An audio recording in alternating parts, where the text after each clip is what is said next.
миллиард пайдо кунӣ сер намекунӣ. ин пул ҳамин аст. пайғамбар мегӯяд лав кона ли ибни одама водиян мин заҳаб аҳабба ан якуна лаҳу водиёни мин заҳаб. ин сухана бинед, сухани пайғамбар монад.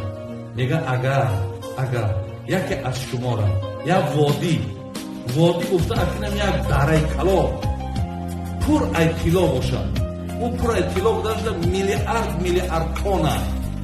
агар амина фарзанди одама буданд ки ина ҳамин моли та, мега аҳабба ан якуна лаҳу водиён. вале фарзанди одам чӣ мегӯяд? ду водӣ мешӣ,